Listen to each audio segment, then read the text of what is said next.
What's going on, everybody? Coach Rob here, and yeah, I'm back. It's been a minute, and but you know what? I've been a little busy.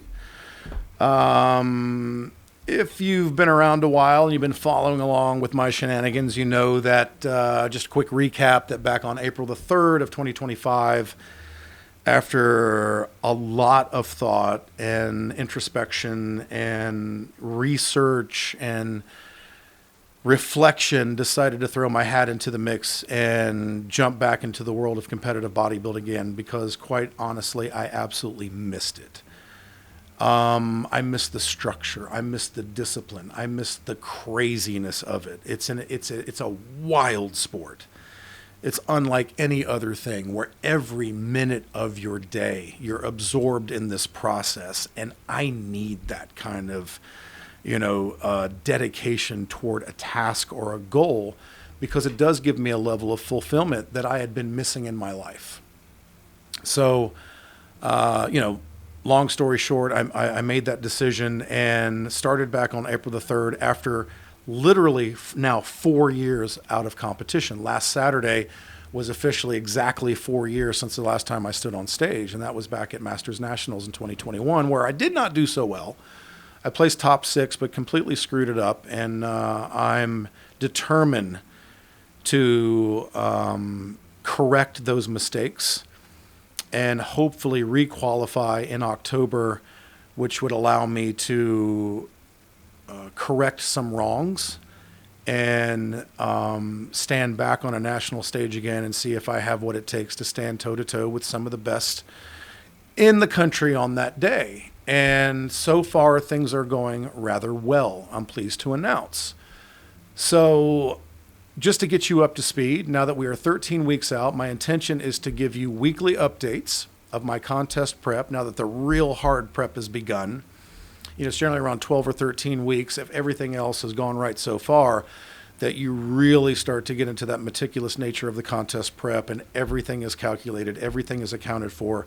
You're weighing all your food, you're calculating your macros, you're making, very pinpoint, minute adjustments on any given day to continue to move yourself towards that ultimate goal of standing on stage while of preserving as much lean muscle mass as possible, while getting yourself to incredibly low single digits body fat to produce the freakiest peeled physique you can on stage in a bodybuilding competition. And there was a lot of just unknowns coming into this prep. This was new to me. It's like, can you get back to the level that you were after 4 years off? And so far, I'm very pleased with the results of the experiment. Muscle recomp is a thing. Muscle memory is a thing. I spoke about this on the last video that I did, I think. And I'm sitting here today at about depending on what morning it is, at about 214 pounds. And if I had to guess, I'd say I'm probably sitting somewhere around 10% body fat, maybe a little less. Most mornings I wake up and I'm very pleased with how incredibly lean that I look already 13 weeks out. In fact, I don't think I've ever been this lean 13 weeks out before. In the past, it was usually, okay, I've got a good damn amount of size, but can I peel this down to be like ridiculously conditioned, super peeled, super lean, super striated, super separated to really make an impact on stage? Where this time around, I'm not worried so much about getting super peeled. I'm more worried about, did I put on enough mass in my recomp phase so that when I am super lean, will it produce the look of a bodybuilder? And I think I'm doing damn well. Honestly, being totally transparent, I don't think my legs have come back to what they once were in terms of overall circumference and size. So my goal is to make up for that lack of size with just being a lot more cut. I think my upper body is looking relatively similar to what it was in the past, so I'm pleased with that, especially in the shoulders, arms. Back is really starting to come out, and I've got very carved up abs for being 13 weeks out, so I'm very pleased with that.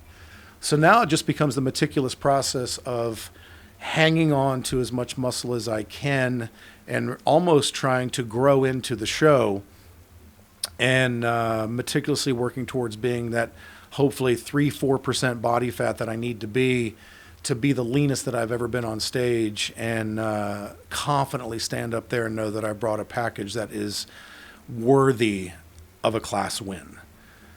So where I'm at now, I think it's really important to discuss my approach this time around. It's completely different. And it's already pissing some people off out in the carnivore community, because, you know, it's no secret that I reached a level of popularity on the internet and even as a coach by, in the past, incorporating what I called my hybrid carnivore or hybrid ketogenic style nutrition within the context of bodybuilding competition. In the past, I think I was guilty of finding the minimum effective dose of carbohydrate to produce a full, hard, separated physique. And in hindsight, looking back, reflecting on that, I do understand, and through some logic and rational thought, that rather than look for the minimum effective dose, what could be the maximum effective impact and amount of carbohydrate brought into the mix to bring the best physique that I can? Let's be honest. Let's be real here for a second. I'm not talking about health and longevity. I'm not... In bodybuilding, if you were to take 1,000 IFBB pros or top-level amateurs and you ask them what their diet looked like, it's going to be very carb-heavy. It's going to be very high protein, very carb-heavy, and it's going to be lower fat. Because honestly, for what I'm doing, for what physique competitors do, for what bodybuilders do, that truly is going to produce the best result for the overwhelming majority of people who want to operate at that highest level. And for me, obviously, I'm not trying to be Mr. Olympia, but I am trying to be in the mix of some of the best 50-plus amateur bodybuilders in the country on a given day, hopefully in 2026 at Masters Nationals, if I'm fortunate enough to earn that spot. So bodybuilding is a different animal from just being healthy and correcting metabolic dysfunction and doing all the wonderful things that a carnivore or a lower carb diet can do. This is a different animal. And drawing on my experience of working with higher carb bodybuilders, doing my due diligence with the research, knowing what I know from being steeped in this back in the 90s when I was in that world heavily, you know, it's time for me to admit that the best approach for bodybuilding is going to be the proper utilization of a carbohydrate, rich diet, for lack of a better term. And for me specifically, carb cycling. And, you know, pretty much any top pro out there is doing some level of carb cycling in their prep throughout. And it's what is going to produce the biggest, fullest, leanest, hardest, most striated, full physique that you can bring across. And you can get super, super peeled with that. So I'm doing a lot of carb cycling right now. I think it's important to really stress on this. For those of you out there wagging your finger at me saying I'm some kind of a traitor, I really don't give a shit. I've never been dogmatic about this stuff. And in the time that I spent not bodybuilding, I leaned more heavily towards carnivore. I was very meat and egg-based diet with a little bit of carbs thrown in here and there. And then now that I'm bodybuilding again, I'm on a very structured bodybuilding diet that is high protein, moderate to high carb through carb cycling and lower fat. And so far it's worked spectacularly. So I am not ideologically driven. I am results driven. I am going to do what I truly feel is going to work the best for me and produce the best results within the context of a bodybuilding contest prep. So what does that look like? Right now, Now, I started out carb cycling through this entire endeavor. Now, obviously, that I'm in a deeper cut, some of the numbers have been reduced because I'm reducing my total caloric intake, and my carb cycling has been altered in a way that is going to be conducive for me to get lean. And you do this in a slow descending arc over time. And there's so many little manipulations that you throw in during this journey that only somebody with experience would understand how to make those adjustments. So my split, my workout split, I train on Monday, Tuesday. I take Wednesday off. I train on Thursday, and I train on Friday. Then I take the weekend off because I want Saturday and Sunday and that day Wednesday in between my 4 sessions to be solely devoted to recovery. And that works very, very well for me, especially at my age, because recovery is when the magic happens. And the thing that I really focus on 7 days a week is sleep quality and the reduction of stress to try to keep cortisol at bay and really focus on the task at hand and really absorb everything that I can. And it all revolves around bodybuilding, training, diet, sleep, repeat, training, diet, sleep, repeat. So now at 13 weeks out, I'm currently sitting at about 250 grams of carbohydrates on Monday, Tuesday, Thursday, Friday.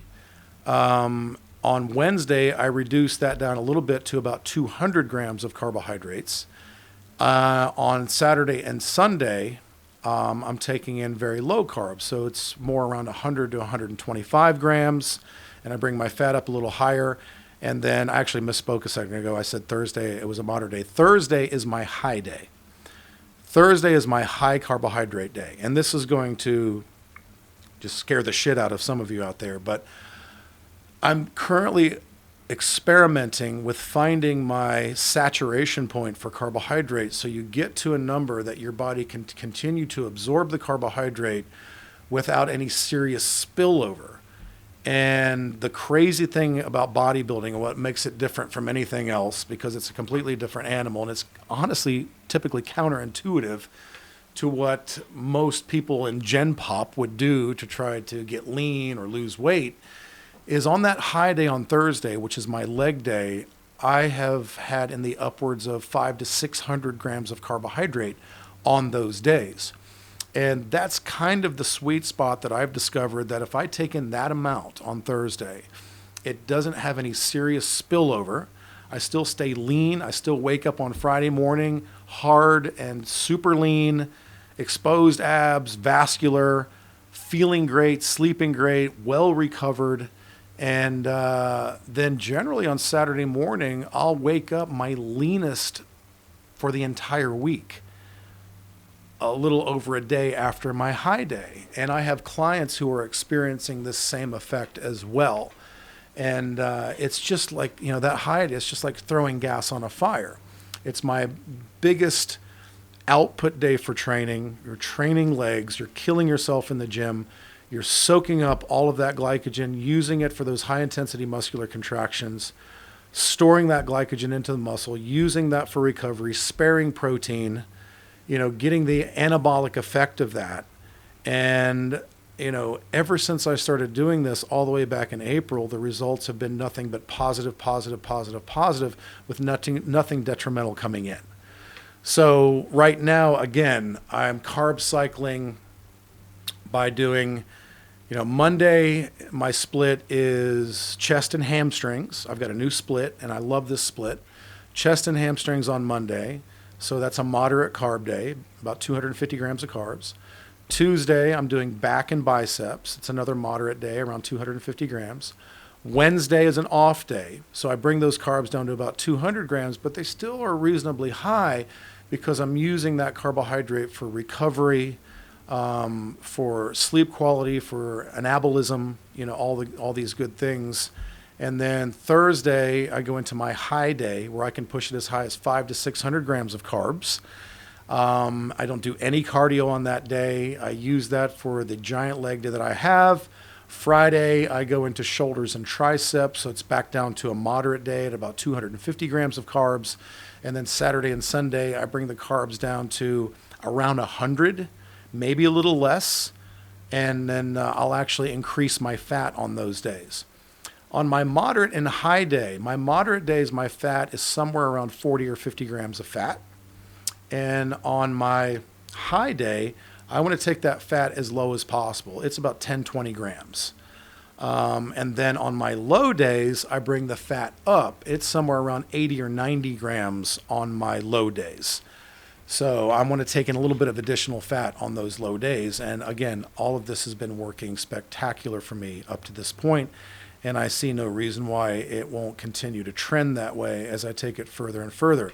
Now, obviously, those numbers will reduce slightly and titrate down over time as I get closer and closer. But I think using this carb cycling, which has produced, a drastic level in body fat, preservation of lean mass, it's just going to be a slow, calculated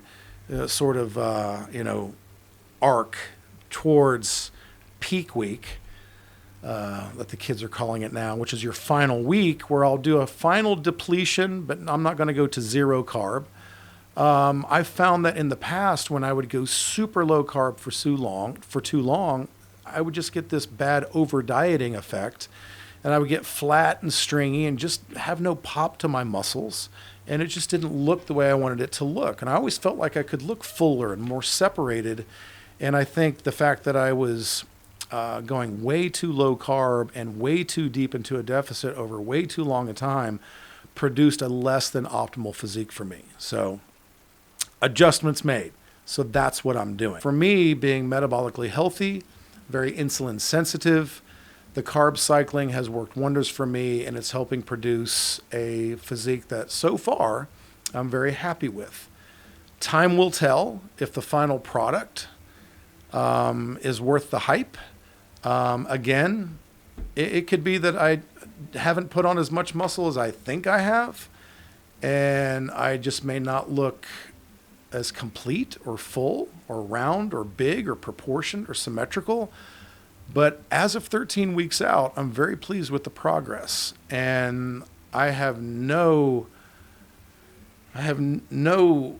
reason whatsoever to alter my course of action and change anything regarding how I'm manipulating the carbohydrate intake, the fat intake, and the protein intake.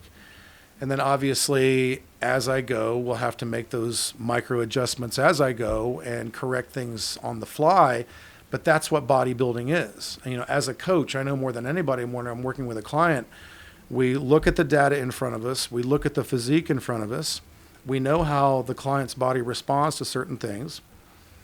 So we make those adjustments and we keep moving forward and keep slowly chipping away at that physique until we find the right one, the right process that works the best for them to help them produce the best physique that they can possibly produce for whatever goal or endeavor that they're competing in. So anyway, that's where I'm at right now. And I'm very pleased so far with the progress. And again, I am results driven, not ideologically driven. You do what works best for you through experimentation. Can you get a super impressive physique on a carnivore diet? Absolutely. Is it the approach that I would take to be at the highest possible level? Absolutely not.